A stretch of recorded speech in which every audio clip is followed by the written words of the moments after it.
I'm Aubrey Miller, 49 years old, and I built my life from the ground up. From a latchkey kid raised by a single mother to a flag officer in the United States Navy, entrusted with the lives of thousands. For years, I did everything I could to support the one person who always supported me, my mother. But the moment I stepped through the front door, the smell of cheap stale tobacco and a blaring TV replaced the familiar scent of my mother's apple cinnamon candles. A stranger was sitting in my late father's recliner, his feet propped up on the coffee table. He looked at me, a woman who had just commanded 5,000 sailors across the Pacific, and smirked. "Hey there, Missy," he grunted, not bothering to stand. "Your mom's busy cooking my dinner. Don't just stand there, take that bag into the kitchen." He didn't know who I was. He looked at my wet raincoat and saw a failure. Worse, he was turning my mother into a servant in her own home. He proudly flashed his retired colonel's watch to intimidate me. He had no idea that inside the bag I was carrying, there was a level of authority that would make him snap to attention and tremble. Let me know where you're listening from in the comments, and hit that subscribe button if you believe in this simple truth. Never underestimate a woman just because she's silent. The September rain in Virginia Beach is never just rain. It's a relentless gray sheet of water that tries to wash the pavement clean. I'd been driving for 4 hours, fighting the traffic coming out of Norfolk, my windshield wipers fighting a losing battle against the downpour. All I wanted, all I craved, was the silence of my childhood home. I wanted to hug my mother, maybe drink a glass of iced tea, and sleep for 14 hours. I turned onto the familiar cul-de-sac, the tires of my sedan crunching over the wet leaves. That's when I saw it. There was a truck parked in the driveway. Not just parked, it was dominating the space. It was a Ford F-150, lifted high enough to require a stepladder, painted a matte black that screamed midlife crisis. It was double parked, taking up the center of the driveway, forcing me to park my modest sedan on the street, half in a puddle. I gripped the steering wheel, my knuckles turning white. My father had built that driveway. He always taught me to park to the side, to leave room for others. It was a small thing, but in the military and in life, the small things tell you everything you need to know about a person's discipline. Whoever owned this truck had none. I took a deep breath, grabbed my leather overnight bag from the passenger seat, and made a dash for the porch. The humidity hit me instantly, clinging to my skin. I shook off my umbrella, smoothed down my wet hair, a practical pixie cut that had served me well at sea, and unlocked the door. I expected the smell of baking. My mother, Maggie, always baked when she knew I was coming home. Apple pie, or maybe her cinnamon casserole. Instead, I was hit by a wall of stale air. It smelled like cheap menthol cigarettes and Old Spice applied too heavily to cover up the scent of sweat. "Is that you, Maggie? Bring me a beer while you're up," a voice boomed from the living room. It wasn't a question, it was a command. I walked into the living room, water dripping from my coat onto the hardwood floor. The TV was blaring, Fox Sports, volume turned up to 50. And there, occupying the sanctuary of my father's old leather recliner, was a man I had never met. He was large, taking up the entire chair. He wore a pastel yellow polo shirt tucked tightly into khaki shorts, highlighting a stomach that had seen too many backyard barbecues. He didn't stand up when I entered. In the South, a gentleman stands when a lady enters the room. In the military, a subordinate stands when a superior enters. This man did neither. He looked me up and down, his eyes lingering judgmentally on my plain rain jacket, my lack of makeup, and my sensible travel shoes. "You must be the daughter," he said, shifting his weight but keeping his feet firmly planted on the coffee table, my mother's antique coffee table. He extended a hand lazily toward me, wrist limp, not bothering to lift his elbow off the armrest. I took his hand. It was clammy. A dead fish handshake. I gave it a firm, short squeeze and let go immediately. "Aubrey Miller," I said, my voice calm. "Mark Hensley," he replied, pointing a thumb at his chest. "Retired Air Force, Colonel, 06. Did 25 years, flown sorties you couldn't even dream of." He waited for me to be impressed. When I didn't gasp in awe, he squinted at me. Your mom said you were in the service. Navy, right? That's right, I said. He chuckled, a wet, rattling sound. Judging by the getup, I'm guessing you're enlisted. Petty officer? Maybe a yeoman handling paperwork. It's good work for a gal. Keeps you organized. I felt a flash of heat rise up my neck, but my face remained like stone. It was a look I had perfected over 25 years of service. I thought of the 2 silver stars currently tucked away in the velvet box inside my bag. Rear Admiral. 07. I outranked this man in every possible way. But I remembered the words of Colin Powell, a man I had admired my entire career. Never let your ego get so close to your position that when your position goes, your ego goes with it. This man, this colonel, was all ego. If I corrected him now, it would just be a shouting match. I needed intel. I needed to see how deep this rot went. I work in the industry, I said simply, neither confirming nor denying. Right. Well, good for you, Missy, he said, turning his attention back to the football game. Don't worry, we'll make a soldier out of you yet. Just then, the kitchen door swung open. Aubrey? My mother came rushing out. She looked smaller than I remembered. She was wearing a heavy apron, her gray hair pulled back in a frantic bun. She smelled like frying grease, not apples. She hurried toward me, her arms open, but before she reached me, her eyes darted toward Mark. She checked his face, gauging his reaction, before she dared to hug her own daughter. That hesitation broke my heart more than the stranger in the chair. Oh, honey, you're soaking wet, she whispered, hugging me tight. She felt frail. I'm so glad you're here, Mark. This is my Aubrey. We met, Mark grunted, waving a hand dismissively without looking away from the TV. She seems quiet. Not much of a talker, is she? Mom pulled back, a nervous smile plastered on her face. She's just tired, Mark. She drove a long way. Well, Mark said, slapping the armrest of the recliner. Don't just stand there dripping water on the floor, Missy. Your mom is putting the finishing touches on my dinner. Be a good girl and take that bag to the kitchen, out of the way. And grab me a coaster for this beer, Maggie. I told you about the rings on the table. I looked at my mother. She flinched. She actually flinched at his tone. Then she looked at me, her eyes pleading. Please don't make a scene. Please just go along with it. I looked at Mark's back. He had already dismissed me. He thought I was a nobody. He thought he was the alpha male, the king of this castle, ruling over 2 helpless women. I tightened my grip on the handle of my bag, the bag that held my identity, my achievements, and the authority to crush his little ego into dust. Sure, I said, my voice dangerously level. I'll take the bag to the kitchen. I walked past him. I didn't stomp. I didn't sigh. I moved with the silent, predatory grace of a destroyer cutting through dark water. He thought he had won this round. He thought he had established dominance. He had no idea he had just given orders to a rear admiral. And as I pushed open the kitchen door, leaving him to his football game, I began to formulate a plan. The storm outside was nothing compared to what was brewing inside me. The dining room table is the altar of the American family. It's where you give thanks, where you share your day, and where the hierarchy of the household is silently established. In the Miller house, my father had always sat at the head of the table, facing the window. It wasn't about dominance. It was about protection. He liked to see who was coming up the driveway. Since he passed, that chair had remained empty, a silent tribute. Tonight, Mark Hensley was sitting in it. He had spread himself out, elbows wide on the table, claiming the space as if he had conquered it. When I walked in from the kitchen carrying the pitcher of iced tea, the sight of him in that specific chair made my stomach turn over. It felt like a violation. Sit anywhere, kiddo, Mark said, gesturing with a fork to the side chair, the guest chair. Don't be shy. I set the pitcher down with a little more force than necessary. The ice cubes clattered against the glass. I took the seat to his right, the spot I used to sit in when I was 10 years old. Mom came in from the kitchen, carefully balancing a steaming ceramic dish with oven mitts. It was her signature chicken and rice casserole, the ultimate comfort food.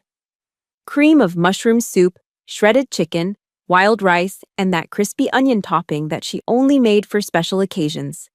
The smell of it usually transported me back to safer, simpler times. "Here we go," Mom said, her voice a little breathless, as she set the trivet down in front of Mark. She looked at him, her eyes wide and hopeful, waiting for approval.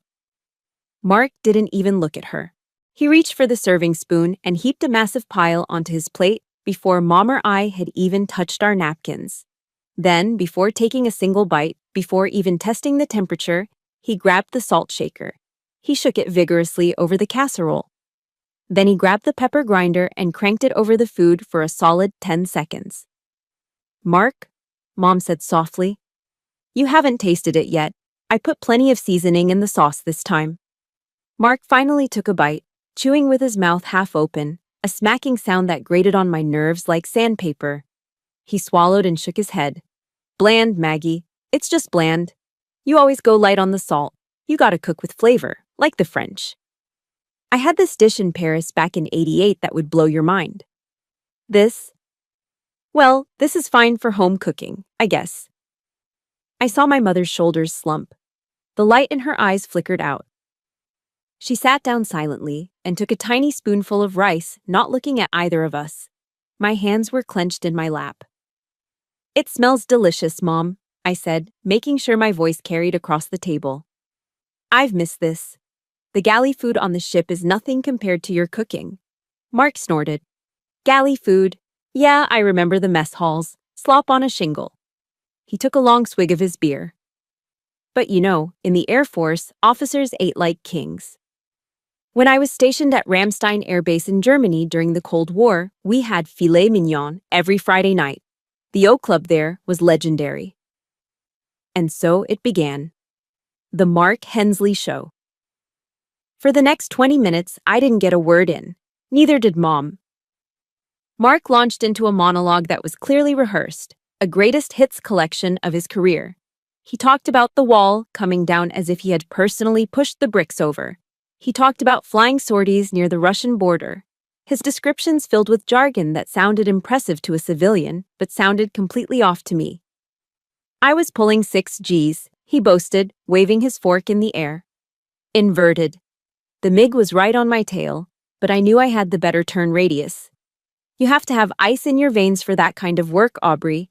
You Navy folks, you just float around in circles waiting for something to happen. Up there, it's pure predatory instinct." I took a sip of my tea, analyzing him. He claimed to be an 06, a colonel. But his stories were full of holes. He mixed up his aircraft capabilities. He talked about tactics that weren't introduced until the Gulf War, claiming he used them in the '80s. He was puffing his chest, a rooster trying to impress the hens. "Actually," I said, seizing a rare pause while he chewed a mouthful of bread, "we had a pretty intense deployment this time. We navigated a carrier strike group through a typhoon in the South Pacific. 5,000 sailors, 70 aircraft, and waves crashing over the flight deck. The logistical coordination alone was..." "Boring," Mark interrupted. He didn't just speak over me, he waved his hand in front of my face as if shooing away a fly. "Come on, nobody wants to hear about logistics, Missy. That's paperwork. That's glorified traffic control." He leaned in, looking at me with a patronizing smirk that made my skin crawl. "You see, that's the difference. You manage people. I manage machines. Deadly machines. You're a manager. I was a warrior. There's a difference in the DNA." I felt the blood rushing to my ears. I wanted to tell him that, as a rear admiral, I commanded more firepower with a single word than he had ever seen in his entire career. I wanted to tell him that logistics won wars. I wanted to tell him that managing people meant holding the lives of young men and women in my hands every single day. But I looked at Mom. She was pushing a green bean around her plate with her fork, creating little patterns in the gravy. She wasn't eating, she was shrinking. "Mom," I said, trying to bypass Mark entirely, "how is the volunteering going? You were working at the VA hospital library, right? Reading to the veterans?" Mom looked up, a faint spark returning. "Oh, yes, it's wonderful. There's this one gentleman, Mr. Henderson. He's 90 years old and he loves historical fiction. I found this new book about..." Maggie, stop, Mark groaned, rolling his eyes. Aubrey doesn't want to hear about you shelving dusty books for senile old men. It's depressing. Besides, I told you, you spend too much gas money driving out there. You should be focusing on the house. The gutters are full of leaves. I enjoy it, Mark, Mom whispered, her voice trembling. You enjoy wasting time, Mark corrected her, his tone shifting from boastful to sharp. And this chicken is dry. Pass the gravy. Mom stopped talking. She picked up the gravy boat and passed it to him with a shaking hand. Sorry, Mark. It's okay, babe, he said, winking at her, a sudden and terrifying switch back to fake charm. I still love you, even if you can't cook. I sat there, frozen. The food in my mouth tasted like ash. This wasn't just a bad dinner guest. This wasn't just a jerk. This was a man who needed to make everyone else small so he could feel big. He was systematically dismantling my mother's personality. He had taken the vibrant, chatty, community-loving woman I knew and turned her into someone who apologized for dry chicken in her own house. I looked at Mark, watching him wipe his mouth with the back of his hand. He caught me staring. What's the matter, kiddo? He grinned. Cat got your tongue? Or is the military life too tough for you to talk about? I'm just listening, Mark, I said softly, my voice steady, betraying none of the storm raging inside me. I'm learning a lot. And I was. I was learning exactly where his weak points were. I was learning that his arrogance was a shield for mediocrity. And I was realizing that the battle I came home to fight wasn't going to be won with missiles or destroyers. It was going to be won at this dining table, and I needed to choose the perfect moment to strike. But not yet. The night was young, and he had barely started drinking. So, Mark said, leaning back and patting his stomach, let's talk about you. 49 and still single? We need to fix that. I gripped my fork until my knuckles turned white. Here it comes. The silence after dinner wasn't peaceful. It was heavy, like the humid air before a tornado touches down. I helped Mom clear the table, my movements mechanical, while Mark retired to the living room. He didn't offer to carry a single plate. In his world, domestic labor was women's work, regardless of rank or exhaustion. When I walked into the living room 10 minutes later, the air had changed. A thick, pungent gray cloud hung suspended in the center of the room. Mark was leaning back in my father's recliner, a glass of amber liquid, my father's good Kentucky bourbon that he saved for Christmas, balancing on his knee. In his other hand was a cigar. It wasn't a good cigar. It was a cheap gas station stogie that smelled like burning tires and wet cardboard. My mother stopped in the doorway behind me. She let out a small, involuntary cough. Mark, she whispered, her voice trembling. I thought we agreed. No smoking inside. The drapes hold the smell so bad. Mark didn't even turn his head. He took a long, slow drag, letting the smoke curl out of his nose like a dragon surveying its hoard. Relax, Maggie. It's raining outside. You want me to catch pneumonia? Besides, a little smoke keeps the moths away. Consider it home maintenance. He flicked the ash. He didn't use an ashtray. He flicked it directly into the potting soil of my mother's favorite peace lily. I felt a muscle in my jaw jump. Disrespecting a person is one thing. Disrespecting their sanctuary is another. But before I could speak, Mark turned his gaze on me. His eyes were glassy, slightly red from the bourbon. He patted the sofa adjacent to him. Sit down, Aubrey. Let's have a real talk. No military jargon. Just family. I sat on the edge of the sofa, keeping my posture rigid. What's on your mind, Mark? You, he said, pointing the lit end of the cigar at me. I've been watching you. You walk around here stiff as a board. You got no ring on your finger, no pictures of grandkids in your wallet. I did the math. You're 49, right? That's correct, I said. 49, he repeated, shaking his head with mock sadness. That's a dangerous age for a woman. You're approaching the event horizon, the point of no return. I knew where this was going. I had heard it from drunk sailors in port bars, and I had heard it from jealous male colleagues passed over for promotion.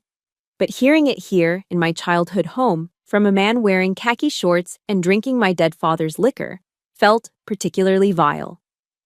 My career has been my priority, I said calmly. I've served my country. Service is honorable, Mark nodded, feigning agreement. But let's look at the good book. You know your Bible, don't you? Ephesians 5:22. He didn't wait for me to answer. He recited it with the confidence of a TV evangelist. Wives, submit yourselves to your own husbands as you do to the Lord, for the husband is the head of the wife. He took a sip of bourbon, letting the words hang in the smoke-filled air. You see, Missy, nature has an order, a chain of command. God, man, woman. When you try to bypass that, when you try to be the man, well, you end up alone. You end up hard. He leaned forward, his voice dropping to a conspiratorial whisper, as if he were giving me the secret to life. A woman without a husband and children. She's like a fruit tree that never blossoms. You can be a tall tree. You can be a strong tree. But if you don't bear fruit, you're just firewood. You're biologically useless. The insult hit me in the chest.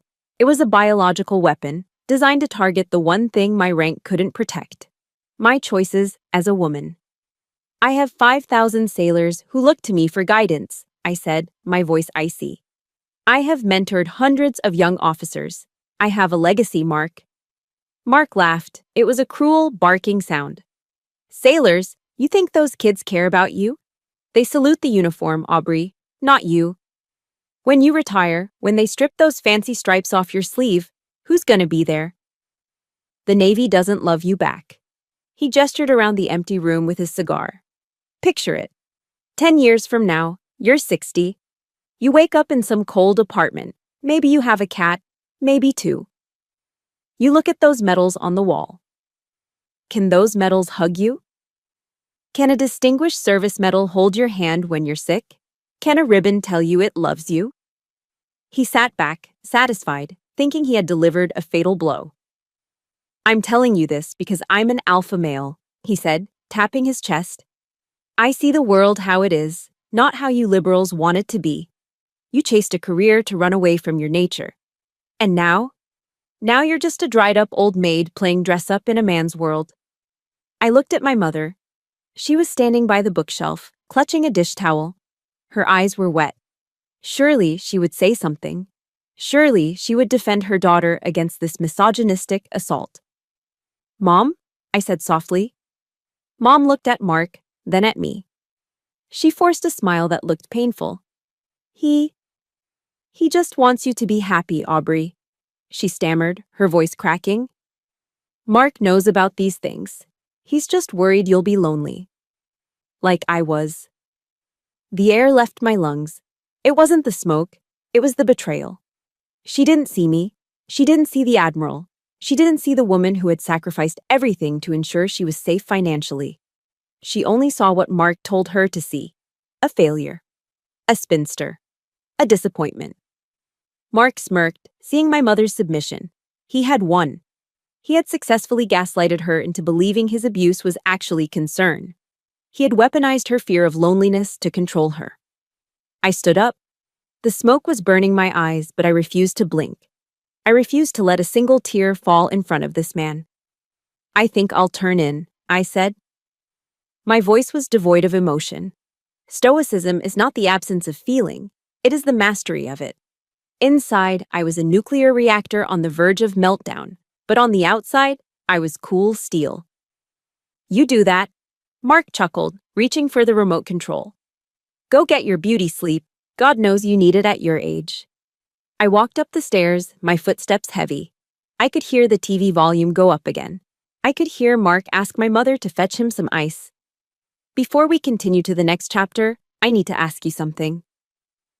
If you are listening to this and your blood is boiling right now, you are not alone. We have all met a Mark, someone who tries to make themselves feel big by making you feel small.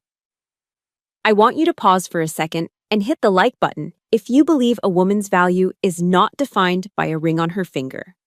And tell me in the comments, if you were Aubrey, would you have slapped him or would you have stayed silent like she did?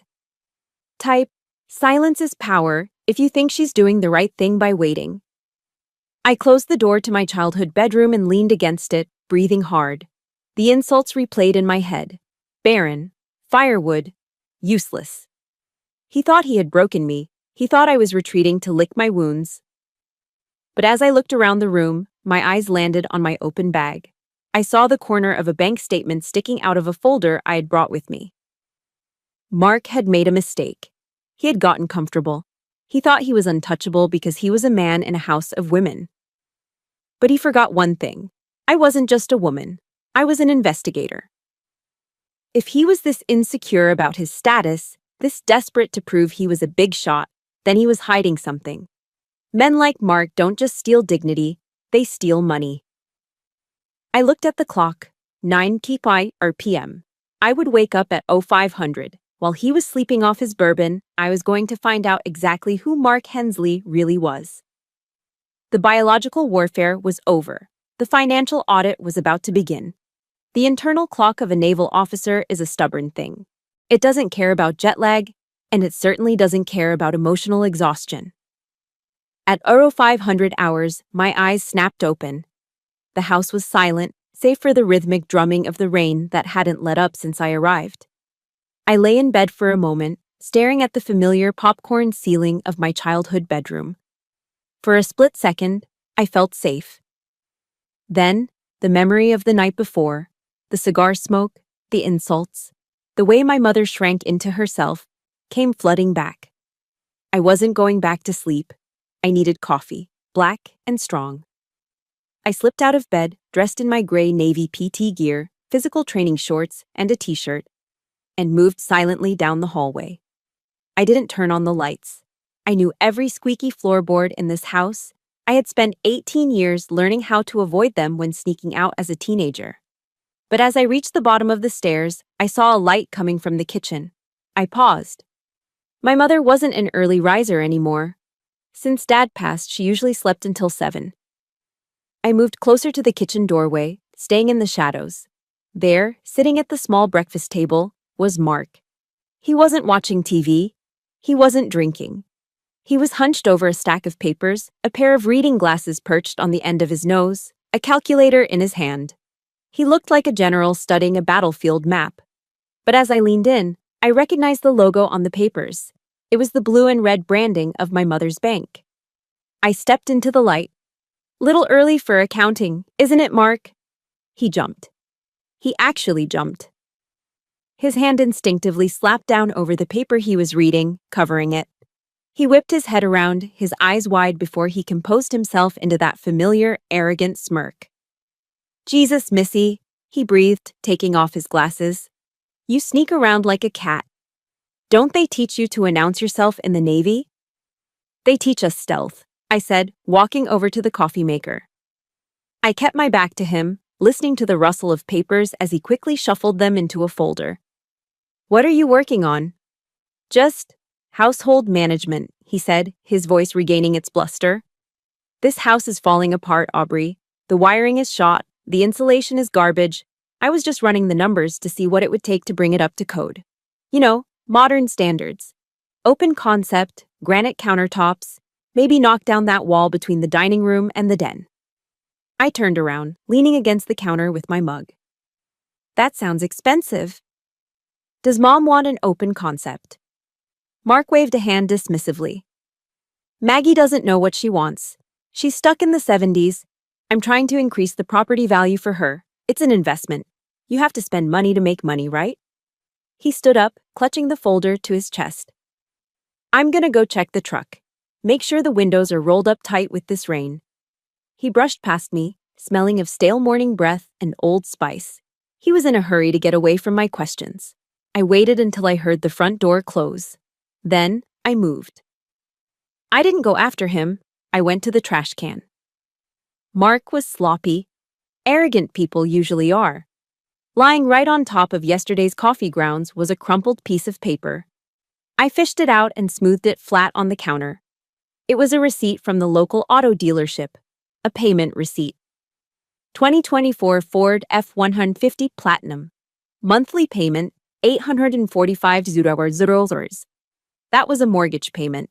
That was an insane amount of money for a retired man living in his girlfriend's house. But what froze my blood wasn't the amount. It was the name on the billing address, Margaret Miller. My mother was paying for his truck. I felt a cold rage settle in my stomach, replacing the need for caffeine. I folded the receipt and put it in my pocket. An hour later, Mark was snoring on the couch again. His morning check had evidently exhausted him. I found Mom in the sunroom, watering her plants. She looked tired, the dark circles under her eyes prominent in the natural light. "Morning, Mom," I said gently. "Oh, hi, honey," she smiled, but it didn't reach her eyes. "There's coffee." "I had some," I said. I decided to bypass the small talk. I pulled the crumpled receipt from my pocket and placed it on the potting bench next to her orchids. "Mom, why is your name on Mark's truck note?" She froze, her watering can hovering in midair. She didn't look at me. She looked at the receipt, her face flushing pink. It's complicated, Aubrey," she stammered. "Mark needed a reliable vehicle. His old car died, and a man of his stature needs a truck." "Why are you paying for it?" I pressed, keeping my voice low but firm. "I'm not paying for it forever," she insisted, finally looking at me, defensive. "I just co-signed, and I'm covering the payments temporarily, just until his pension gets sorted out." "His pension?" I asked. The investigator in me went on high alert. "He's a retired 06, Mom. A colonel with 25 years of service. His pension is automatic, it's direct deposit, it doesn't get unsorted." "Well, that's what he told me," Mom said, wringing her hands. "He said there was a glitch with DFAS. The Defense Finance and Accounting Service. He said because of his divorce from his ex-wife, that horrible woman who took everything, there was a freeze on his accounts. He's waiting for the paperwork to clear. It's been a nightmare for him, Aubrey. He's so embarrassed about it." "How long has it been frozen, Mom?" She looked down at her slippers. "About 4 months." 4 months, I repeated. "So for 4 months, you've been paying for his truck, his food, his booze, and his cigars? On your fixed income? On Dad's life insurance money?" "He's going to pay me back," she snapped, tears welling up in her eyes. "With interest, he promised. He's writing up a plan to renovate the house to pay me back for the hospitality. He wants to knock down walls." "He wants to knock down walls with your money, Mom," I said ruthlessly. "He has no money. If DFAS froze a colonel's pay for 4 months, he'd be on the phone with his congressman every single day. Is he making those calls? Or is he watching football?" Mom didn't answer. She turned away, trembling. "You don't understand. He loves me. We're partners." "Partners share burdens, Mom. Parasites feed off the host." She flinched as if I'd slapped her.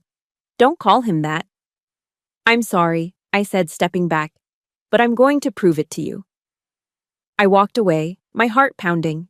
It was worse than I thought. Mark wasn't just a misogynist bully. He was a financial predator. He had targeted a lonely widow, used a fake sob story about a crazy ex-wife, and bureaucratic glitches. Stories that sounded plausible to a civilian but were laughable to anyone in the service, to drain her life savings. He was driving a luxury truck on her dime while she clipped coupons for groceries. I went back to the kitchen and looked at the spot where he had been sitting. He had been calculating the renovation costs, not to increase the property value for her, but to convince her to pull more money out of her retirement accounts, a home improvement loan that he would undoubtedly manage and from which he would undoubtedly skim. I needed to stop him. But I couldn't just yell. Mom was too deep in the fog. She was defending him because admitting the truth would mean admitting she had been fooled. It would mean she was alone again. I needed leverage. I needed something that would shatter his colonel persona so thoroughly that even my mother couldn't ignore it. I looked at the bag I had left at the bottom of the stairs, the bag with my uniform. Mark wanted order and discipline. He wanted to talk about chain of command. Fine, I would give him exactly what he asked for. By late afternoon, the rain had finally stopped, leaving behind a thick, suffocating humidity that makes Virginia Beach feel like a sauna in September. I had spent the last 2 hours fixing the screen door on the back porch, something my father would have done immediately. But Mark had let hang off its hinges for months. I came inside, wiping the grease from my hands onto a rag. I had left my leather overnight bag, the one I lived out of, neatly tucked against the wall at the bottom of the staircase. It was positioned perfectly on the landing, out of the flow of traffic. In the Navy, gear adrift is a gift, meaning if you leave your stuff lying around, it's gone. I didn't leave gear adrift. I was precise. I was heading to the kitchen to wash up when I heard the heavy, lumbering footsteps of Mark coming down the stairs. Thump, thump, thump. Then, silence. He had stopped at the landing. I turned around just in time to see it. Mark looked at my bag. There was plenty of room, at least 3 feet, to walk past it. But he didn't walk past it. He looked at the bag, looked at the kitchen door where he thought I was, and then, with the deliberation of a soccer player taking a penalty kick, he swung his foot. Thud. He kicked the heavy leather bag hard enough to send it skidding across the hardwood floor. Ow! Damn it! Son of a bitch! Mark grabbed his shin, hopping on one leg, putting on a performance that would have embarrassed a B-list actor. He leaned against the banister, groaning loudly. Maggie, Maggie, get in here. I stood there, my arms crossed, watching the show. My mother came running from the laundry room, her face pale with panic. What happened? Mark, are you okay? I'm crippled, that's what I am, Mark bellowed, pointing a shaking finger at me. Your daughter tried to kill me. Look at this. She left her bag right in the middle of the walkway. It's a trip hazard, a lawsuit waiting to happen. He turned his fury on me. His face was red, his neck veins bulging. This wasn't just about a stubbed toe. This was about power. He needed to break me. Get over here, he barked. I walked slowly to the foot of the stairs. I didn't rush. I didn't look scared. I looked at him with the cold calculation of an officer assessing a threat. The bag was against the wall, Mark, I said calmly. You had 3 feet of clearance. Don't you backtalk me, Missy, he shouted, spit flying from his lips. I don't care where you think it was. In my house, we keep the decks clear. Is this how you live in the Navy? Is this what they teach you? To be a slob? He limped closer, invading my personal space. He smelled of stale beer and aggression. In the Air Force, he lectured, poking a finger toward my chest. We had discipline. We had order. If a cadet left his gear in the walkway, we threw it out the window. We taught them respect. Obviously, you never learned that.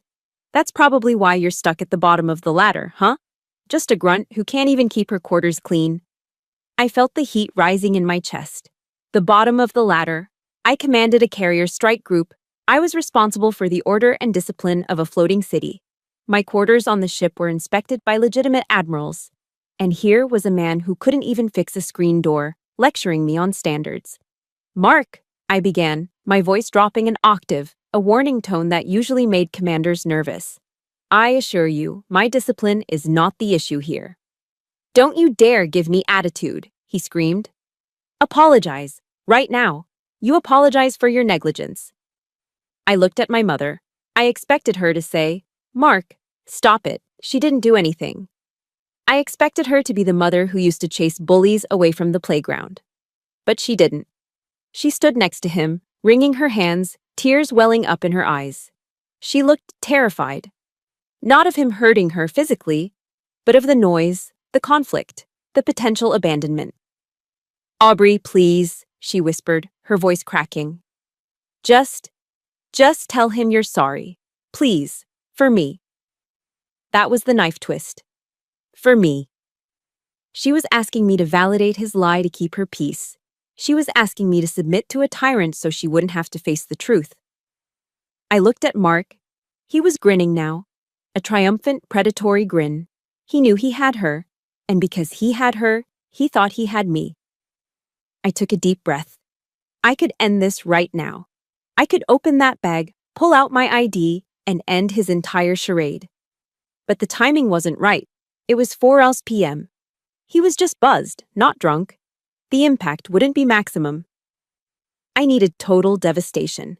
I swallowed my pride. It tasted like bile. I apologize, Mark, I said, my voice flat. I should have been more careful with the placement of my gear. It won't happen again. Mark let out a huff of satisfaction. He straightened up, his injured leg miraculously healed. See? Was that so hard? He sneered. A little humility goes a long way, kiddo. Maybe if you learned to say sorry more often, you'd have a husband by now.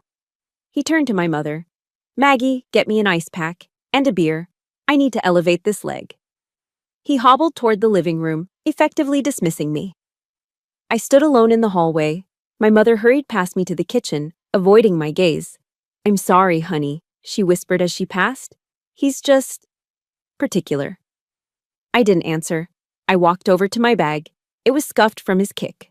I bent down and picked it up. It was heavy. Not just with clothes, but with the weight of what was inside.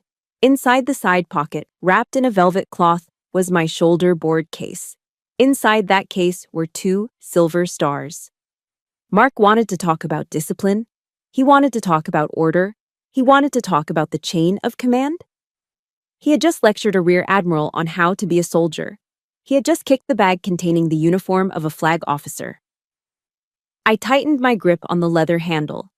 The leather creaked. You're right about discipline, Mark, I whispered to the empty hallway, my eyes fixed on the back of his head as he settled into the recliner. But you are very, very wrong about who was about to apply it. I carried the bag up the stairs. My steps were silent now. I wasn't just walking to my room, I was walking to my command post. I checked my watch. 1700 hours. I would let him have his dinner. I would let him have his drinks. I would let him get comfortable in his false sense of superiority. But tonight, at 2200 hours, the hierarchy of this house was going to change. Permanently. I entered my room and locked the door. I placed the bag on the bed and unzipped it. The silver stars caught the last light of the afternoon sun. They looked sharp. They looked cold. They looked ready. 2200 hours. In the military, time is precise. It isn't 10 o'clock at night. It is 2200. It marks the shift of the watch, the securing of the perimeter. For most of my life, this hour meant I was on the bridge of a ship, looking out over a black ocean, responsible for the lives of thousands. Tonight, my command post was the kitchen island of my mother's house. The house was quiet. The rain had finally tapped out, leaving a heavy, humid silence in its wake. I sat on a bar stool, my laptop open, the blue light illuminating my face. Next to my computer sat a small rectangular leather box. It was unobtrusive, just a simple black box that traveled with me everywhere. I was reviewing a readiness report from the Pacific Fleet, my mind miles away from the petty insults of the dinner table. I was calm. I was focused. Then, the kitchen lights went out. 1 second, I was reading about supply chain logistics. The next, I was plunged into darkness. Curfew, Missy. The voice came from the doorway. Mark! He flicked the hallway light on, casting a long, distorted shadow across the kitchen floor. He stood there, swaying slightly, a fresh glass of bourbon in his hand. He had changed out of his khaki shorts into a pair of sweatpants, but he still wore that oversized military watch, checking it theatrically. In this house, Mark slurred, walking toward me. We run a tight ship. 2200 is lights out, taps. Time for little girls to go to sleep. I didn't close my laptop. I didn't flinch.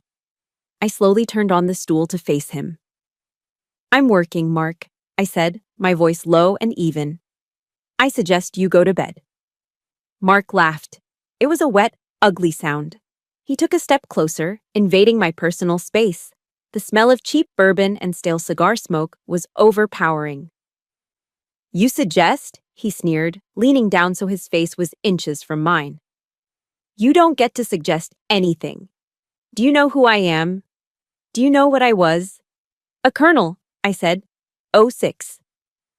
That's right, he bellowed, slamming his hand down on the granite counter, making my coffee cup jump. A full-bird colonel.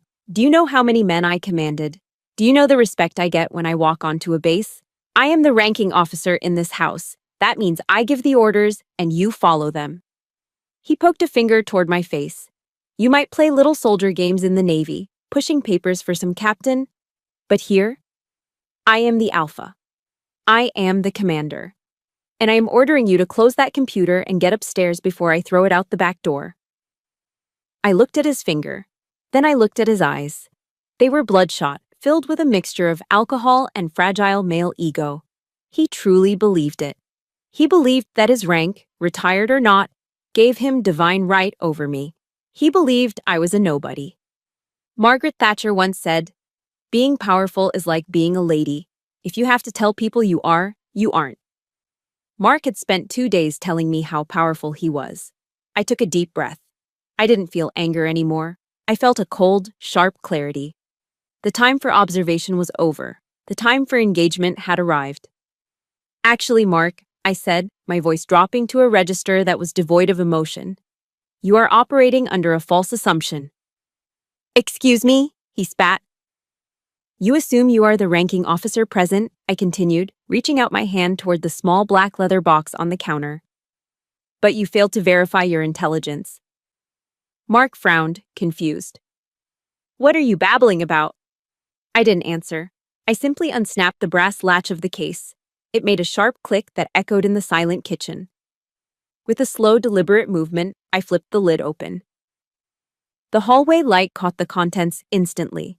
Resting on the deep blue velvet lining were not the gold oak leaves of a major, nor the silver eagle of a colonel. There, shining with a cold, terrifying brilliance, were 2 silver stars. Rear Admiral, upper half, 08. The silence that followed was louder than any scream. Mark looked at the box. He blinked. He leaned in, squinting, as if his brain refused to process the visual data. He looked at the stars, then at me, then back at the stars. The color drained from his face so fast it looked like a shade was being pulled down. His mouth opened, but no sound came out. The glass of bourbon in his hand tilted dangerously. I stood up. I didn't just stand. I rose. I drew myself up to my full height, my shoulders back, my chin high. I wasn't wearing a uniform, just a t-shirt and sweatpants, but in that moment, I was wearing the authority of the United States Navy. "Colonel Hensley," I said. My voice wasn't loud, but it had the weight of a crashing wave. It was the command voice, a tone honed on the bridges of warships, designed to cut through storms and chaos. "You are currently addressing a rear admiral." I saw the reaction before he could stop it. It was muscle memory. It was 25 years of conditioning drilled into his nervous system. Mark's spine snapped straight. His heels clicked together. His chin tucked in. His arm twitched halfway to a salute before he froze, caught in a paralyzed limbo between terror and disbelief. He stood at the position of attention, in his own kitchen, in his sweatpants.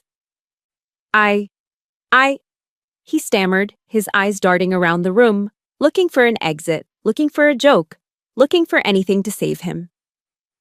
But there was nothing. Just the stars.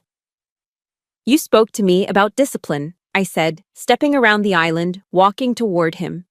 He didn't move. He couldn't. "You spoke to me about the chain of command. Do you understand the chain of command, Colonel?" Yes, ma'am," he whispered. The ma'am slipped out involuntarily. "Good," I said, stopping right in front of him. I was close enough to see the sweat beading on his upper lip. "Then you know that a colonel does not order an admiral to go to bed. A colonel does not kick an admiral's gear. And a colonel certainly does not disrespect an admiral's mother in her own home." Mark was trembling. The bully, the alpha male, the loudmouth. He was gone. In his place was a terrified junior officer who had just realized he had made a career-ending mistake. "I didn't know," he choked out. "Aubrey? Admiral." "I didn't know." "That," I said coldly, "is because you never asked. You were too busy listening to your own voice." I reached over and plucked the bourbon glass from his shaking hand before he dropped it. I set it on the counter with a soft thud. "Now," I said, my eyes boring into his. "Stand down, Colonel. Dismissed." Mark stumbled back as if I had pushed him. He looked at me one last time, horror written all over his face, and then he turned and fled. He didn't walk. He scurried toward the guest room, his tail firmly between his legs. I stood alone in the kitchen, the adrenaline humming in my veins. I looked down at the two silver stars in the box. They hadn't changed. They were just metal. But tonight, they were the sword of justice. I have to stop here for a second because I still get goosebumps remembering the look on his face. That moment, when the bully realizes he picked a fight with the wrong person, is the sweetest feeling in the world. If you cheered when Mark snapped to attention, do me a favor. Hit that like button right now. And I want to see the comments section explode. If you are Team Aubrey, if you believe in silent power, just comment one word. Salute. Let's see how many salutes we can get for taking the trash out. I closed the velvet box with a satisfying snap. The battle of the kitchen was over. But the war for my mother's future was just beginning. And now that Mark knew exactly who he was dealing with, things were about to get very interesting. The kitchen was silent, save for the hum of the refrigerator. Mark was leaning against the granite counter, his face pale, his breath coming in shallow, panicked rasps. He looked like a man who had just seen a ghost, or in this case, a career-ending court-martial. But as the initial shock of the silver stars faded, a different kind of panic set in. I saw his eyes dart toward the hallway. He wasn't looking for an escape route anymore. He was looking for his leverage. He was looking for his bankroll. "Maggie!" he called out, his voice cracking. He cleared his throat and tried to summon his fake baritone. "Maggie, honey, come in here." He was trying to get ahead of the narrative. It's a classic manipulator tactic. Isolate the victim, spin the story, and paint the truth-teller as the villain. But he was too late. From the shadows of the hallway, a figure emerged. My mother hadn't been asleep. She hadn't been cowering in her room. She had been standing just outside the door frame, in the dark, listening to every single word. She walked into the harsh light of the kitchen. She wasn't wearing her apron. She was wearing her old flannel robe, the one she used to wear when she sat up waiting for me to come home from high school dates. Her hair was down, gray and silver strands framing a face that looked tired, yes, but for the first time in days, completely awake. Mark scrambled toward her, his hands outstretched. "Babe, you won't believe this. Your daughter, she trapped me. She set me up. She's waving her rank around, trying to humiliate me in my own home. It's disrespectful, Maggie. It's conduct unbecoming." He was pleading now, desperation leaking from every pore. He reached for her hand, trying to reestablish physical dominance, trying to anchor himself back into the role of the protector. Mom took a step back. She pulled her hand away as if his skin were made of burning coal. "In your home, Mark?" she asked softly. Mark froze. "Well, our home. You know what I mean. We're a team. I'm just saying, she ambushed me." I stayed quiet. I closed the velvet box with a soft snap and leaned back against the counter. I didn't need to say anything. The evidence was in the room. "She didn't ambush you, Mark," Mom said, her voice gaining a steadiness I hadn't heard in years. "She just showed you who she really is. And because of that, you showed me who you really are." "I was just following protocol," Mark stammered, pointing a shaking finger at me. "She's an admiral, Maggie. You don't understand the military code. When a superior officer is present, you show respect. That's all I was doing, showing respect." I couldn't help it. I let out a dry, humorless laugh. "Mom," I said gently, ignoring him. "Look at him, really look at him. He snapped to attention because he respects the medal on my shoulder. But when I walked through that door yesterday as just your daughter, as a woman in a raincoat, he wouldn't even stand up to shake my hand." I walked over to my mother and placed a hand on her shoulder. She didn't flinch. She leaned into me. "He doesn't respect women, Mom," I whispered. "He respects power. And he only liked you because he thought you didn't have any." Mark's face turned a mottled purple. "That is a lie. I love this woman. I have done everything for her. I'm fixing up this house. I'm managing the finances because she was drowning. I am the only thing standing between her and a lonely old age." He played his ace card, the fear of loneliness, the weapon he had used to bludgeon her into submission for months. For a second, the room held its breath. I felt Mom tense up under my hand. I knew that fear. It was the terror of silence, of empty rooms, of having no one to cook for. It was a powerful ghost. Mom looked at Mark. She looked at the man sweating in his sweatpants, the man who had kicked my bag, the man who had insulted her cooking, the man who was driving a truck she paid for. Then she looked at me. She looked at the daughter she had raised alone. She saw the strength in my posture, the same strength she used to have before he chipped it away. "I would rather be lonely," Mom said, her voice clear as a bell, "than be with a man who makes me feel small." Mark's jaw dropped. "Maggie, you're not thinking straight. It's late. You're emotional." "I am emotional," she agreed, nodding slowly. "I'm angry. I'm angry that I let you sit in my husband's chair. I'm angry that I let you smoke in my living room. But mostly, I'm angry that I let you make me believe I wasn't enough." She pointed to the hallway. "To the front door. Pack your bags, Mark." Mark blinked, letting out a nervous chuckle. "What?" "Babe, come on, it's 10:30 at night. Where am I gonna go?" "I don't care," Mom said. "Go to a hotel. Go to your ex-wife's. Go to the base you brag about so much. But you are not sleeping under my roof tonight." "You can't do this," Mark snarled, his mask slipping completely now, revealing the nasty entitlement underneath. "I have rights. I've been living here for 4 months. You can't just kick me out like a dog." "Actually," I interjected, stepping forward, "since you never signed a lease and you don't pay rent, you are technically a guest. And as of this moment, your invitation has been revoked. Now, you can leave voluntarily, or I can call the base commander at Naval Station Norfolk. I'm sure he'd love to hear a story about a retired Air Force colonel refusing to vacate a widow's home." Mark looked at me, then at Mom. He saw the wall of resolve. He saw the checkmate. "Fine," he spat, turning on his heel. "Fine. You want to be alone? Rot in this dump. You think she's gonna stay?" He gestured at me. "She's gonna leave you, Maggie. She's gonna go back to her ships and her career, and you're gonna be all alone in this big, empty house. And you'll cry for me." "I might cry," Mom said, holding her head high. "But they will be my tears, not yours." Mark stormed past us. We heard him stomping up the stairs. We heard the violent sounds of drawers being ripped open, of things being thrown into a suitcase. He was making as much noise as possible, a final tantrum to punish us. 10 minutes later, he came back down, dragging a rolling suitcase and carrying a duffel bag. He didn't look at us. He stormed to the front door, yanked it open, and marched out into the night. Slam. The door shook in its frame. The sound echoed through the house, final and absolute.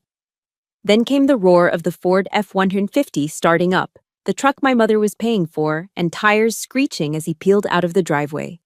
And then, silence. But it wasn't the heavy, suffocating silence of the last 2 days. It was the clean, quiet silence of a storm that has passed. I looked at Mom. She was trembling now, the adrenaline fading. Her shoulders shook, and a sob escaped her throat. "Oh, God," she whispered, covering her face with her hands. "I was so stupid. Aubrey, I was so stupid." "No, Mom," I said, pulling her into a tight embrace. I held her the way she used to hold me when I scraped my knees. "You weren't stupid. You were hopeful. There's a difference." She cried into my shoulder, releasing months of tension, months of walking on eggshells. I stroked her gray hair, feeling the fierce protectiveness of a daughter who has finally repaid her debt. "He's gone," I whispered. "He's really gone." "The house feels so big," she sniffled, pulling back and wiping her eyes with her sleeve. "It's not big, Mom," I smiled, grabbing a tissue from the counter and handing it to her. "It's just empty of trash. Now we have room to bring the good stuff back in." She managed a weak, watery smile. Can we throw away the rest of that bourbon?" "Way ahead of you," I said, picking up the bottle Mark had left on the counter. We walked to the sink together. I poured the amber liquid down the drain, watching it swirl away. It smelled like him, and then it was gone, washed away. But as I watched my mother dry her eyes, I knew this wasn't completely over. Mark was a narcissist, and narcissists don't just walk away when they've been humiliated, they strike back.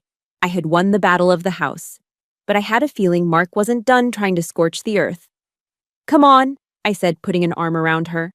"Let's lock the deadbolt, double-check it, then I'm making us some tea." Aubrey? Yeah, Mom. Thank you, she whispered, for bringing the stars home. Anytime, Mom. Anytime. For 3 days, the house in Virginia Beach had been peaceful. We had changed the locks within an hour of Mark's departure. We had aired out the living room, scrubbing the smell of stale smoke from the curtains. My mother was humming again. It was a fragile tune, shaky and quiet, but it was there. She felt strong enough to return to her volunteer shift at the VA Medical Center in Hampton. It was her sanctuary, a place where she felt useful, reading to veterans and organizing the donation drive. I offered to drive her, but she insisted on taking her car. I need to do this, Aubrey, she said. I need to get back on the horse. I stayed home to handle the fallout, contacting the bank, checking credit reports, the unglamorous forensic work of cleaning up a financial mess. At 11 a.m., my phone rang. It wasn't Mom. It was Mrs. Gable, the head volunteer coordinator at the VA. Aubrey? Her voice was tight, hushed, like she was hiding under a desk. You need to get down here. It's him. The man your mother was seeing. He's in the main lobby and he's making a scene. My blood ran cold, then immediately hot. Is my mother safe? I asked, grabbing my keys and heading for the door. She's in the staff break room. Security is trying to talk to him, but he's wearing his uniform, Aubrey. He's wearing his service dress blues. He's waving his retiree ID around and demanding to see his wife. He's telling everyone who will listen that you've kidnapped her mentally. I stopped in the driveway. He was wearing his uniform. Mark wasn't just a jilted ex-boyfriend causing a domestic disturbance anymore. He was a retired commissioned officer using the uniform of the United States Air Force to intimidate civilians and harass a volunteer in a federal facility. He had just crossed a line from pathetic to punishable. I'm on my way, I said. Do not let him near her. I got into my car, but I didn't speed. Speeding is for amateurs who are reacting to chaos. I was about to control the chaos. I pulled my phone out and scrolled through my contacts. I didn't dial 911. Local cops would treat this as a domestic dispute. They would ask him to leave, give him a warning, and let him drive away. Mark needed more than a warning. He needed a court-martial of public opinion. I dialed a number I hadn't used in 2 years. Langley Air Force Base, Office of the Base Commander. This is Rear Admiral Aubrey Miller, USN, I said, my voice cutting through the static. Connect me to Brigadier General Vance, Priority 1. 30 seconds later, a deep, familiar voice came on the line. Aubrey? I haven't heard from you since the Joint Chiefs Summit. Everything okay? Hello, Tom, I said, merging onto the highway. I have a situation at the Hampton VA Medical Center. I have a retired 06, Colonel Mark Hensley, causing a disturbance in full uniform. He is harassing volunteers and leveraging his rank to bypass hospital security. It is conduct unbecoming, Tom. And it is reflecting very poorly on your branch. There was a pause. The kind of pause where you can hear a general's jaw clench. He's in uniform? General Vance asked. Full service dress, making a spectacle in front of veterans. I'll handle it, Vance said. His tone was no longer friendly. It was lethal. I'll have a unit from the 603rd Security Forces Squadron there in 10 minutes. They have jurisdiction. Thank you, General. I hung up. I didn't need to scream. I didn't need to fight. I just needed to aim the weapon. When I walked into the VA Medical Center 15 minutes later, the lobby was a theater of the absurd. Mark was standing near the information desk. He looked ridiculous. His uniform jacket was too tight, straining at the buttons over his gut. He was red-faced, sweating, and holding a bouquet of cheap supermarket roses that were wilting in the heat. A small crowd of veterans, men in wheelchairs, women with canes, people who had actually given their bodies for this country, were watching him with expressions ranging from confusion to disgust. I have a right to see her, Mark was shouting at a poor VA security guard. She is confused. Her daughter is a high-ranking official who is brainwashing her. This is elder abuse. I am a colonel. Do you see this eagle? I demand you let me pass. Sir, please lower your voice, the guard said, looking overwhelmed. Don't tell me what to do, son, Mark bellowed. I was flying sorties while you were in diapers. Maggie, come out here. Save yourself. I stood by the entrance, folding my arms. I didn't intervene. I wanted him to dig the hole deep. I wanted every witness to see exactly who he was. Then, the automatic doors behind me slid open. 4 uniformed Air Force Security Forces personnel, military police, marched in. They weren't the rent-a-cops Mark was used to bullying. These were active-duty airmen, crisp, professional, and imposing. Leading them was a master sergeant who looked like he chewed granite for breakfast. The lobby went silent. Mark turned around, a smug smile forming on his face. He thought they were his reinforcements. He thought General Vance had sent an honor guard for him. "Finally!" Mark shouted, spreading his arms. "Some respect. Sergeant, arrest the security guard for obstruction of justice. I am Colonel Hensley, and I have a situation here." The master sergeant walked right up to Mark. He didn't salute. "Colonel Mark Hensley?" the sergeant asked, his voice flat. "Yes, that's me." Mark beamed, adjusting his tie. "Sir, I am detaining you for disorderly conduct on federal property and conduct unbecoming an officer," the sergeant said. "You are creating a disturbance and bringing discredit upon the uniform. Turn around and place your hands behind your back." Mark's smile vanished. "Excuse me, do you know who I am? I am an O6. You are an E7. Stand at attention when you speak to me." "Sir." The sergeant stepped closer, his hand resting on his belt. "You are retired, and right now, you are acting like a belligerent civilian. Turn around, now." Mark looked at the MPs. Then he looked at the crowd. The veterans were whispering, some were snickering. The respect he craved was gone, replaced by the one thing he feared most: ridicule. He spotted me standing by the door. His eyes bulged. "You!" he screamed, pointing a shaking finger. "You did this! You traitor! You called the dogs on a brother in arms." "You are no brother of mine, Mark," I said, my voice carrying clearly across the quiet lobby. "You lost that privilege when you used that uniform to terrorize a woman." The MPs moved in. They were gentle but firm. They spun Mark around. He didn't fight. Cowards never do when the odds are even. I watched as they escorted him out, the plastic roses falling to the floor, crushed under the boots of the police.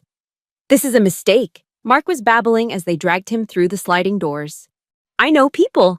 I know the general." "Tell it to the judge advocate, sir," the sergeant said as the doors slid shut. The lobby exhaled. I walked over to the break room door. It opened and my mother stepped out. She was shaking, but she was dry-eyed. She had watched the whole thing through the glass window. "Is he gone?" she asked. "He's gone, Mom," I said. "And he's not coming back. Not unless he wants to lose his pension." She looked at the crushed roses on the floor. Then she looked at the veterans in the lobby, who were nodding at us respectfully. "He looked so small," Mom whispered. "In that uniform. He just looked so small." "Bullies always do," I said, "when you finally turn on the lights." I put my arm around her and guided her toward the exit. We walked past the spot where Mark had made his last stand. No one stopped us. No one questioned us. Outside, the sun was shining. The security forces cruiser was pulling away, red and blue lights flashing silently. "Come on, Mom," I said, opening her car door. "Let's go get some lunch. I know a place that puts actual salt in their casserole." She laughed. It was a short, surprised sound, but it was real. "I'd like that," she said. "I'd like that very much." The war was over. The cleanup was done. Now, finally, we could start to rebuild. The sound of a drill biting into wood is usually annoying. Today, it was the most beautiful sound in the world. I stood in the foyer, watching the locksmith, a burly guy named Mike with a "Support Our Troops" patch on his hat, tighten the final screw on the new deadbolt. He tested the key. Click, thunk, solid steel sliding into place. "You're all set, Admiral," Mike said, handing me a set of shiny brass keys. "This is a grade 1 lock. Nobody's getting in here unless they bring a battering ram." "Thank you, Mike," I said, handing him a check. I locked the door behind him. Then I unlocked it. Then I locked it again. It was a small ritual, but it felt necessary. The physical barrier was up. Now came the harder part, the administrative firewall. I found Mom at the kitchen table. She was surrounded by a sea of paperwork, her reading glasses perched on the end of her nose. The air smelled of strong coffee and anxiety.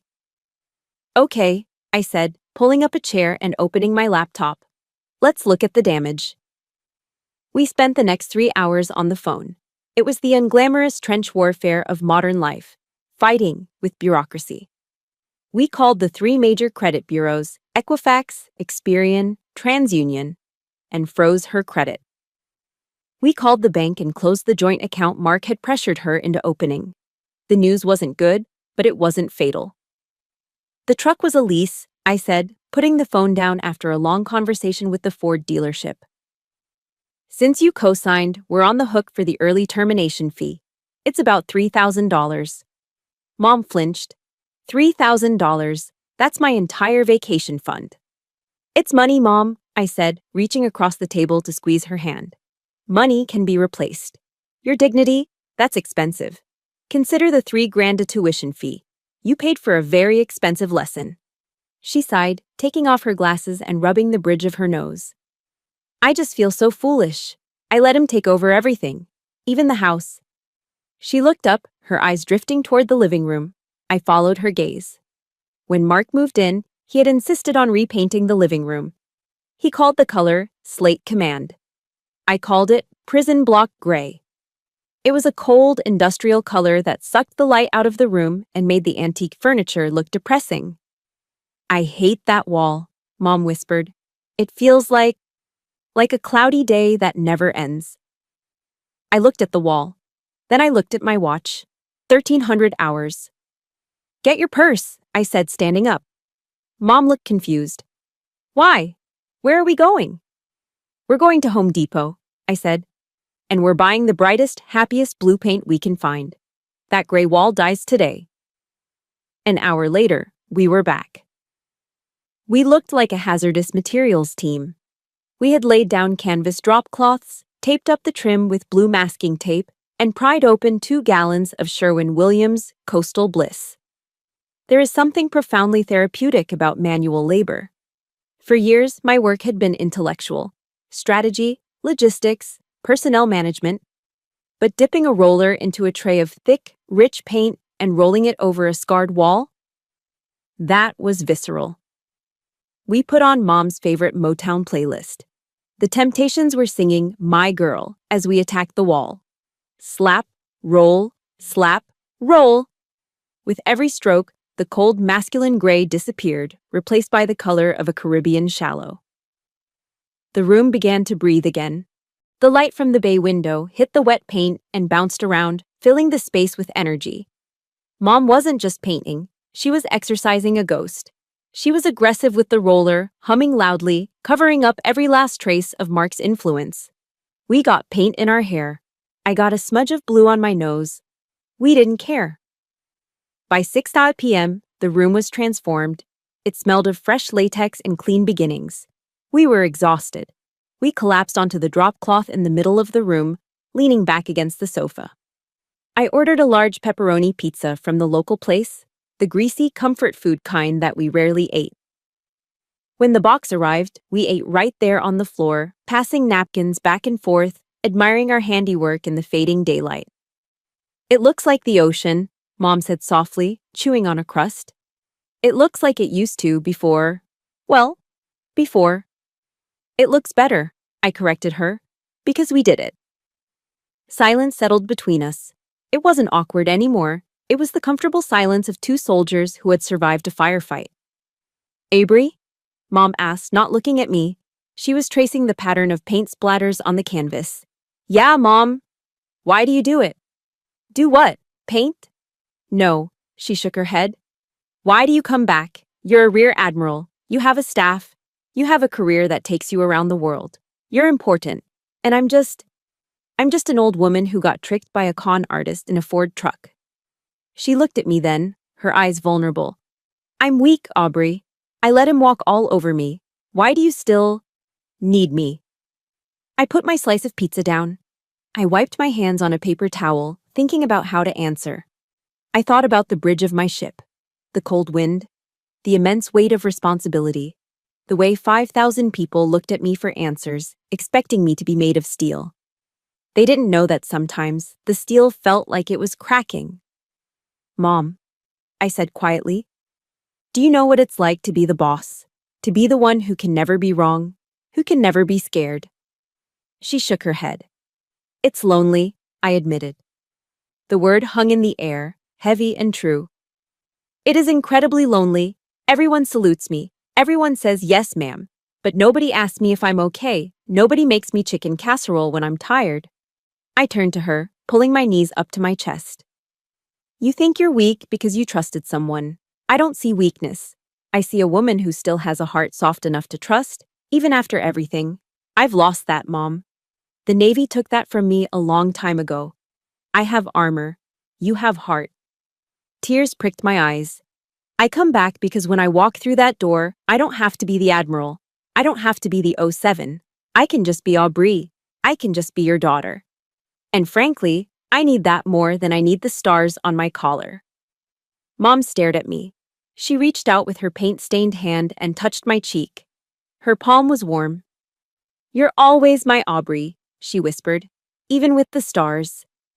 "And you're always my mom," I said, leaning into her touch, "even with the gray walls, which for the record, are gone." We both laughed. It was a genuine sound, bubbling up from the chest. "Promise me something," Mom said, her voice serious again. "Anything. Promise me you won't let the job make you hard forever. Promise me you'll find someone who sees you, not the uniform." "I'm working on it," I smiled. "But right now, I'm pretty happy just hanging out with my favorite roommate." "Well," Mom said, grabbing another slice of pizza, "this roommate expects you to help clean up these brushes. That's the rule." "Yes, ma'am," I saluted playfully. We finished the pizza as the sun went down, bathing the new blue room in a soft twilight glow. The house felt secure. The locks were changed. The money was safe. But more importantly, the connection between us had been restored. We had stripped away the layers of old paint, the layers of lies, and the layers of distance. What was left was the foundation. And looking at my mother, laughing with a smear of blue paint on her cheek, I knew that foundation was strong enough to weather any storm. Even a hurricane named Mark. The Pacific Ocean is different from the Atlantic. It's bluer, deeper, and feels endless. Standing on the vulture's row of the aircraft carrier, looking down at the flight deck, the world is nothing but wind, jet fuel, and the deafening roar of freedom.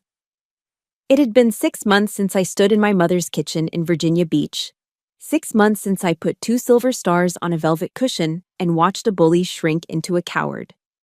Down below, an FA-18 Super Hornet caught the arresting wire, going from 150 miles per hour to 0 in 2 seconds. It's a violent, controlled chaos. It's what I do. It's who I am. But today, my mind wasn't on the mission. It was on a scheduled FaceTime call. I stepped inside the island superstructure, finding a quiet corner in the flag bridge where the satellite signal was strong. I propped my iPad up against a logbook and hit the call button. The screen pixelated for a moment, the eternal struggle of Navy Wi-Fi, before resolving into a bright, clear image. "Aubrey, can you hear me?" My mother's face filled the screen. But it wasn't the face of the woman I had left in September. That woman had been gray, shrinking, and apologetic. This woman was vibrant. She had cut her hair into a chic short bob that framed her face. She was wearing a colorful scarf tied loosely around her neck, and there was a smudge of cerulean blue paint on her cheek. A callback to the day we painted the living room. "I hear you loud and clear, Mom," I smiled. "You look busy." "Oh, honey, it's madness here," she laughed, turning the camera. She wasn't in the kitchen. She was in a studio space with high windows. Easels were set up in a circle, and half a dozen other women, all around her age, were laughing, mixing paints, and drinking iced tea. "We're working on landscapes today," Mom explained, flipping the camera back to herself. "I'm trying to capture the Blue Ridge Mountains, but my green is coming out a little too muddy. What do you think?" She held up a canvas. It wasn't a masterpiece, but it was bold. It had strong lines and bright colors. It was the work of someone who wasn't afraid to make a mark. "I think it's beautiful." I said honestly. So, this is the famous art group? The Golden Palettes, she declared proudly. We meet twice a week. And guess what? Next weekend, 4 of us are piling into the car and driving up to Asheville to see the Biltmore estate. Linda has a timeshare, and she invited us all. You're driving? I asked. I am, she nodded. I got the oil changed in the sedan yesterday, checked the tires myself. I'm the designated driver because, well, I'm the only one who navigates without yelling at the GPS. I felt a lump form in my throat. 6 months ago, this woman was afraid to buy groceries without permission. Now she was planning road trips with her girlfriends. That sounds amazing, Mom. You deserve it. Oh, before I forget. Her eyes twinkled with a mischievous light. You'll never guess what I heard from Mrs. Gable at the VA. Do tell. Well, she lowered her voice, leaning into the camera like a teenager sharing a secret. Apparently, our friend Mark moved down to Sarasota, Florida, the Sunshine State. Good place for snakes, I noted dryly. He tried to work his magic on a wealthy widow he met at a golf course. Mom continued, unable to suppress a grin. She owns a chain of car washes. Apparently, he tried to move in after 3 weeks and asked to be put on her country club membership. She didn't just dump him, Aubrey. She had her lawyer serve him with a restraining order for harassment. I laughed out loud. It was a deep, satisfying belly laugh that made a passing lieutenant look at me with surprise. Karma, I said. It's efficient. I don't even hate him anymore, Mom said, her expression turning thoughtful. I really don't. I just feel sorry for him. He spends his whole life trying to control people because he can't control himself. It must be exhausting. It is, I agreed. That's why he'll always be running. And you? You're standing still, but you're moving forward. Mom looked at me through the screen, her eyes soft. I wouldn't be here without you, Aubrey. You woke me up. You showed me the truth. You did the hard work, Mom. I just turned on the lights. We talked for another 10 minutes before she had to go. The Golden Palettes were demanding her attention for a critique session. Love you, Admiral, she waved. Love you, Mom. Drive safe. The screen went black. I sat there for a moment in the silence of the bridge. I looked out the reinforced glass window at the endless horizon. In the military, we talk a lot about legacy. We talk about battles won, territory secured, medals earned. For 30 years, I thought my legacy would be written in the logbooks of these ships. I thought it would be defined by the rank on my collar. But looking at my mother's smiling face, seeing her covered in paint, surrounded by friends, planning her own journey, I realized I was wrong. The greatest victory of my career wasn't over a foreign adversary. It wasn't navigating a typhoon. It was in a living room in Virginia Beach, helping a 70-year-old woman realize she didn't need a passenger in her life who was constantly grabbing the steering wheel. There is a verse in the Bible, John 8:32. I used to hear it in Sunday school, but I never really understood it until now. And you will know the truth, and the truth will set you free. Mark lived in a prison of lies. Lies about his rank, lies about his money, lies about his manhood. He trapped my mother in that prison with him. The truth, the cold, hard truth of who he was and who she was, had shattered the bars. I stood up and walked out to the catwalk. The wind whipped at my hair. I took a deep breath of salt air. My mother was driving to the mountains. She was driving her own car, on her own gas, with her own friends. She wasn't asking for permission. She wasn't apologizing for the route she took. That is freedom. And as I looked out over the Pacific, knowing that thousands of sailors were relying on me, I felt lighter. Because I knew that back home, the person who mattered most to me was finally, truly, safe. Not because I was protecting her, but because she had learned how to protect herself. If there is one thing I want you to take away from my mother's journey, it is this. Your silence does not buy your peace. It only buys their comfort. We often think that keeping the peace means swallowing our dignity. But true peace only comes when we set firm boundaries. Whether you are dealing with a financial predator like Mark or just someone who makes you feel small, remember that no is a complete sentence. You are the captain of your own ship. Do not let anyone else take the wheel and steer you into a storm. It is never too late to reclaim your command. Now, I want to hear from you.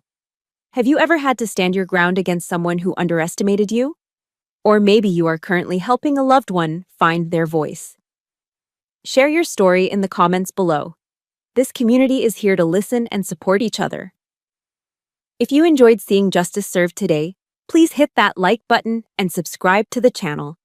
It helps us share more stories of resilience and truth. Until next time, stand tall, keep your eyes on the horizon, and never apologize for shining your light.